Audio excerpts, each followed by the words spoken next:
politicians in the state. So he said, come back and let's talk about it again. So I went back and we talked.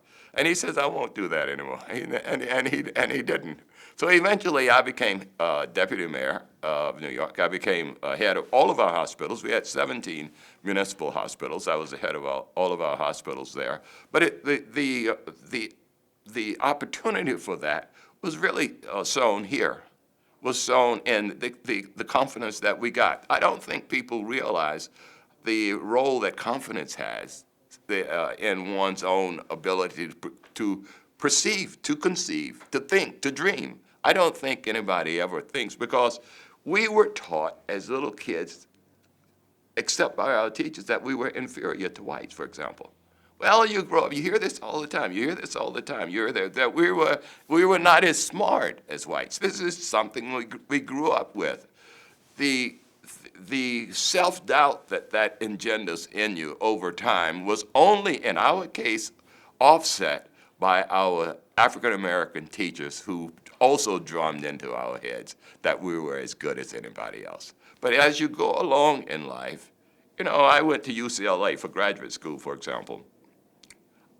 Because I had come from Clark, had the notion, I wonder if I could succeed at UCLA. Well, I did, and I did with honors.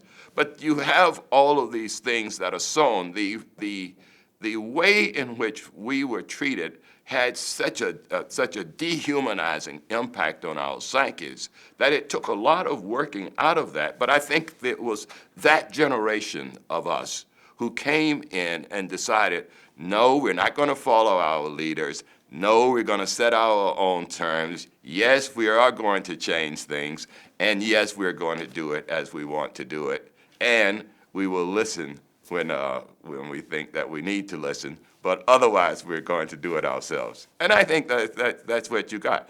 I think that some people may have said that we were arrogant. Some people will have said Julian was arrogant, for example. He wasn't arrogant. He was very self-confident.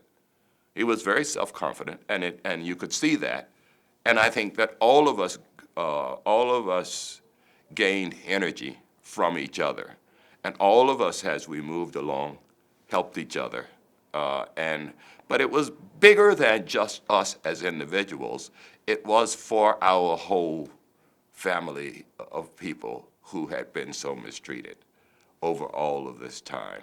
And I think the emotion that you would see is the recognition of how far we had come, and from where we had come in society, that a society would have tolerated the treatment of its citizens in this manner, but the courage that it would take to create the transformative change that occurred. So sometimes when I think of this, I think of my mother, I think of my grandmother, and I think of the kinds of things where they really had no choices, and they were maids, and they, made $1 a day, and things like that.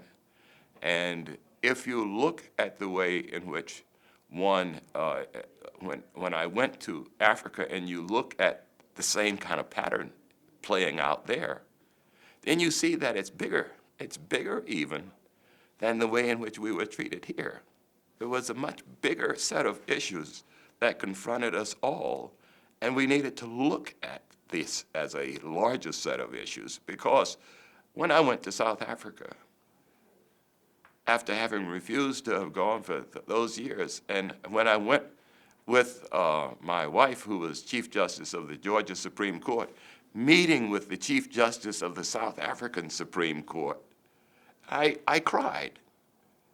Who in a lifetime would ever have thought that we would live to see a day when Nelson Mandela would be president of South Africa and Pius Langer would be the Chief Justice of the South African Supreme Court, with a Chief Justice who was African American from Georgia? Who would ever have thought in our lifetime that we would see that?